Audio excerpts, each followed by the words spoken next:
अगर कृष्ण होता तो, हमारा सखा होता तो, हमारा कन्हैया होता तो।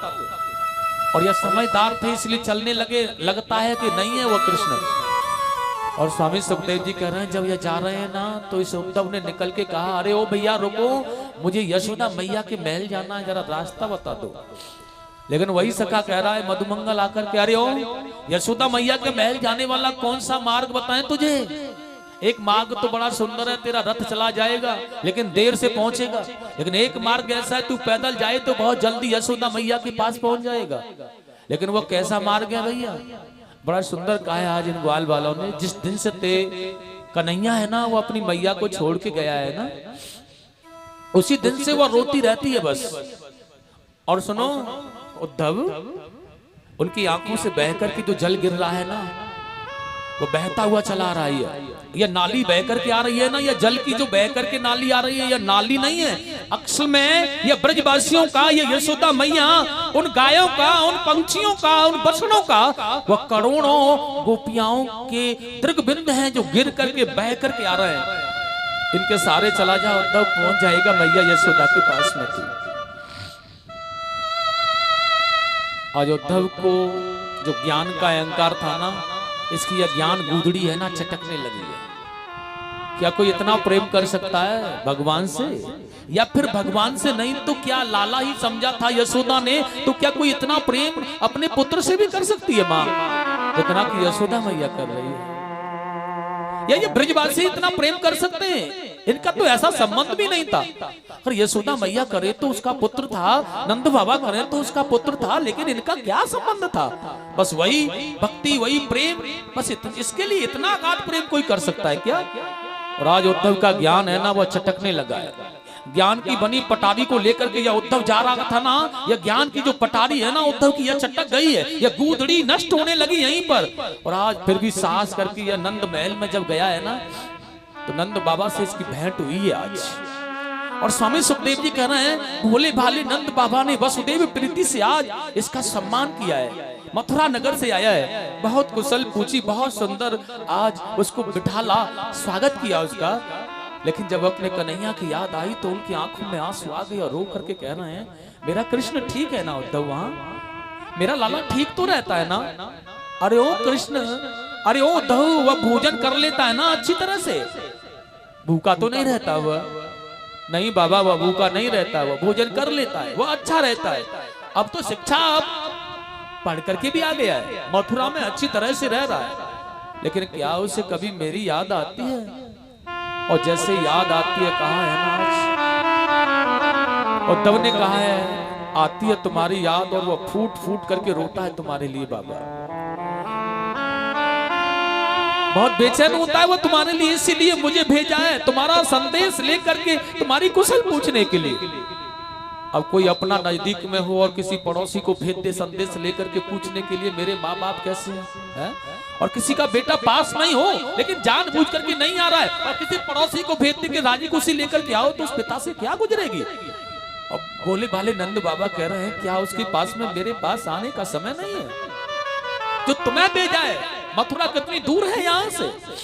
अगर एक दिन में चक्कर भी लगाए ना तो 50 चक्कर मारेगा वो आकर के, लेकिन नहीं आता। और तू कह रहा है कि वो प्रसन्न है, याद नहीं करता वो मुझे।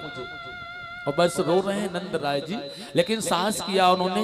और फिर आज कुशल क्षेम आनंदमय भाव, और उसके बाद में आज उद्धव जी ने कहा नंद राय जी मैं यशोदा मैया से मिलना चाहता हूं।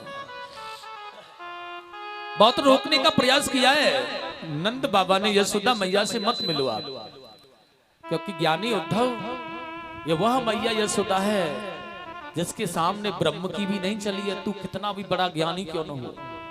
लेकिन साहस किया है। और यार यशोदा मैया के पास में मिलने के लिए उद्धव जी जैसे ही जा रहे हैं ना तो वह तो केवल एक ही बात, एक ही केवल कन्हैया बैठा है मेरा, कन्हैया खड़ा है मेरा। अरे गाय लेकर के गया था ना, अभी आता होगा, रुक जाओ उसे भोजन कराऊंगी, उसके बाद भोजन करने दूंगी तुम्हें, उससे पहले नहीं करने दूंगी, अभी अभी आ रहा होगा। गाय लेकर गया है और वही दरवाजे पर झांक कर कभी देखती है धुंधला धुंधला हो गया है, और कभी खम्भ के पीछे जहां छिपता था ना वहां आकर खड़ी हो जाती है, यहीं छिप रहा होगा। और कभी आज पालने के पास में आकर के डोरी से पकड़ के उसे झुला रही होती है ये। और आज बड़ी सुंदर लोरी गा रही थी मैया और झुला रही थी आज लाला को। उसी समय उद्धव पहुंचा है और देखिए कितनी सुंदर भाव में आज मन मना रही है और सुंदर गुनगुना करके ऐसा लग रहा है कि मेरा लाला सो रहा है और उसे सुला रही है। झुलावे मैया ललना कुपल ना झुलावे, झुलावे मैया ललना कुपल ना झुलावे। लेकिन वह रो भी रही है, साथ आंखों से अश्रु बंद नहीं है उसकी। और उसकी जो साथ वाली सखियां है ना, जो दासी है ना, वो देख देख करके फूट फूट करके रो रही है बेचारी। क्या हालत हो गई है इसकी।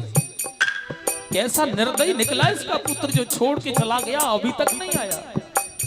और वो बस देख रही है कि कृष्ण तो है नहीं, लेकिन ये झुला रही है फिर भी ऐसा महसूस हो रहा है कि मेरा पुत्र सो रहा है। और खड़ी खड़ी देख रही है वो दासी। झुलावे मैया ललना में पल ना झुलावे, झुलावे मैया पलना में ललना झुलावे।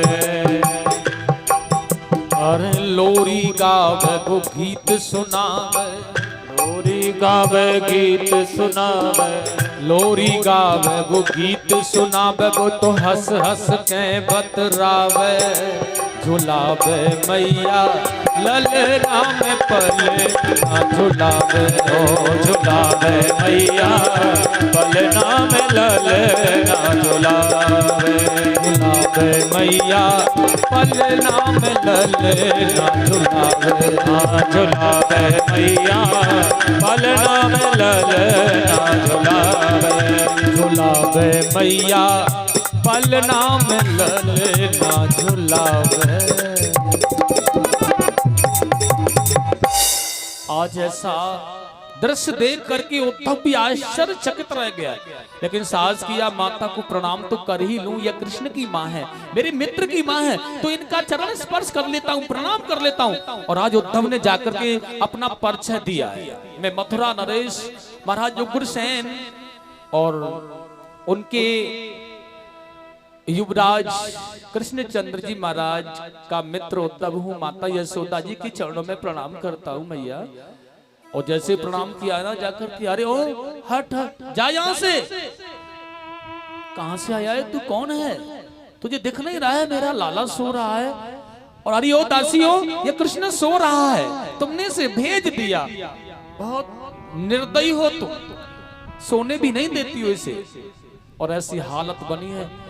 और उद्धव को धमका दिया, डांट दिया, जा यहाँ से, निकल यहाँ से, चला जा, मैं तुझसे बात नहीं करना चाहती हूँ, मेरे लाला को जगा दिया तूने।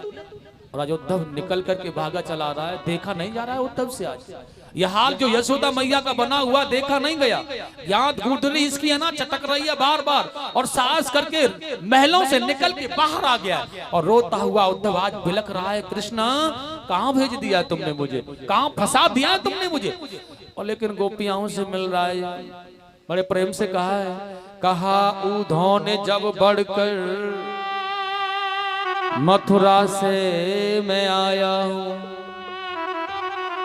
सुनाता हूँ संदेशा श्याम का जो साथ लाया हूँ। हरिओम गोपियों, तुम्हारे प्रियतम का संदेश लेकर आया हूँ, मेरे पास में आ जाओ। और सारी गोपियां दौड़ करके आ रही हैं। यह पाती पढ़ के सुनाऊंगा, क्या लिखा है उसमें। और देखिए पाती को पढ़ने की बजाय भगवान या उद्धव जी को जो दी है ना, उस पाती को खींच खींच करके फाड़ दिया है गोपियों।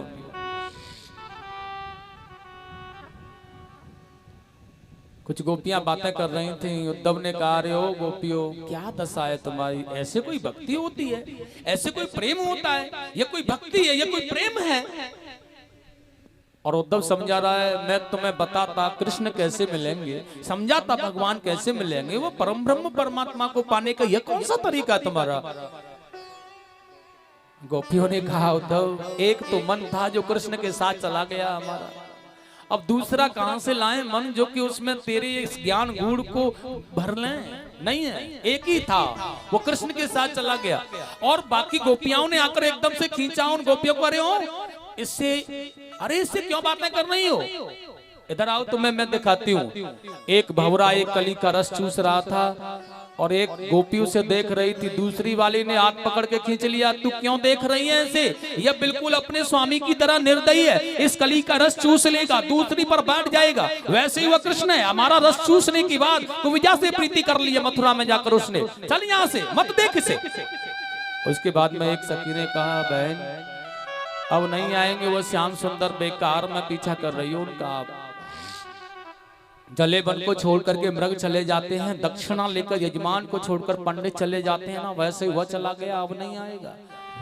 और उद्धव पीछे पीछे जा रहा है, गोपियां बात नहीं कर रही हैं उद्धव से लेके, फिर भी देख रहा है कर क्या रही है। कभी कभी वो नाचने लगती हैं, ऐसा लगता है देखो कृष्ण ये खड़ा, अरे ओ देखो बांसुरी बजा रहा है, और सारी गोपियां नाचने लगती हैं। कभी कभी रोने लगती हैं बैठकर तो, और धीरे धीरे धीरे धीरे वो गोपियां चलती चलती ना वहां तक आ गई हैं।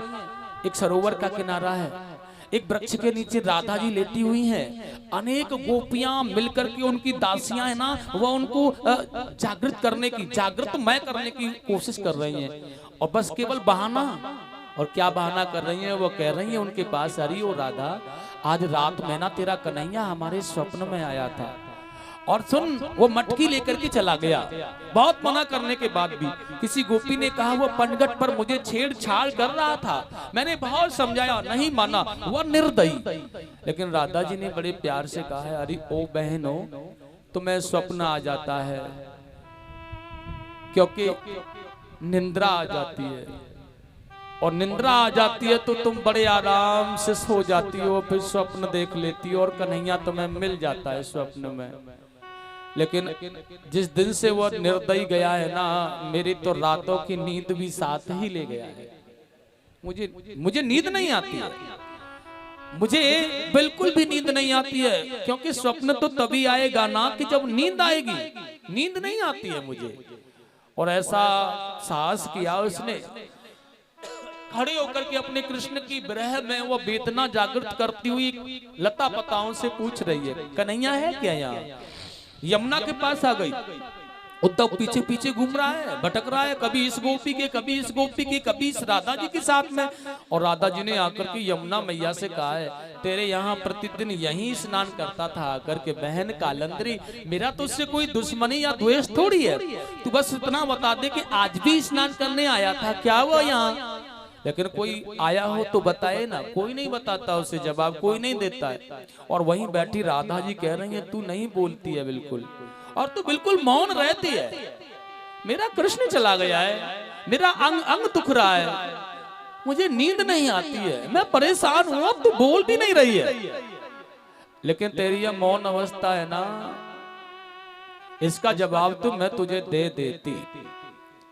लेकिन वह जाते जाते कृष्ण है ना, जब जा रहा था ना तो जाते जाते कह के चला गया था, राधा मैं जा तो रहा हूं, लेकिन मेरे जाने के बाद मेरे विरह में आंसू मत बहाना तो ही जाऊंगा। क्या मर्जी है बताओ, जाऊं या ना जाऊं? लेकिन जाते जाते मेरे अश्रुओं को भी मुझसे ले गया। मत रो ना तुम, क्योंकि अगर तुम रोगी ना तो मैं अपना कर्म नहीं कर पाऊंगा, इसलिए रोना नहीं है। और मेरे अश्रुओं को भी साथ ले गया, नींद को भी ले गया, चैन भी ले गया, अब मुझे क्यों छोड़ गया यार?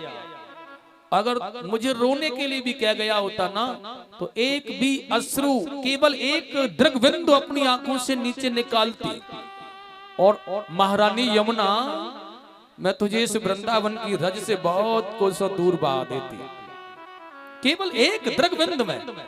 लेकिन वह चला गया, मेरे अश्रुओं को भी साथ ले गया, रोने भी नहीं देता है, अश्रु भी नहीं बहाने देता है, मनमानी करो तुम।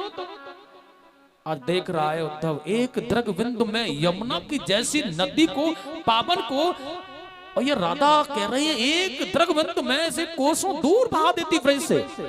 ऐसा पावन पवित्र अगाध प्रेम कोई प्रेमी भी कर सकता है क्या? सज्जनों, आज उद्धव जी का ज्ञान है ना, वो चटक चटक करके ब्रज रज में मिल गया है। और कहीं बिल्कुल परसों सुबह जाकर के दोपहर के बाद में आने वाला उद्धव है ना, आज उसी ब्रज रज में लेट लगा रहा है। कन्हैया कहां भेज दिया है तुमने? और बस केवल एक ही बात मन में रहती है, कन्हैया कन्हैया पुकारा करेंगे। केवल मन में भाव होता है वही ब्रजवासियों के साथ और उन लता पताओं के साथ, वह गोपियों के साथ, वह सब के साथ में केवल कृष्णमय होकर के उद्धव रह गया है। बस भक्ति का भाव है और केवल वही कन्हैया कन्हैया पुकारता रहता है। जैसा कि ब्रजवासी कहते हैं, वो कृष्ण भूल गया है, कन्हैया कन्हैया कन्हैया।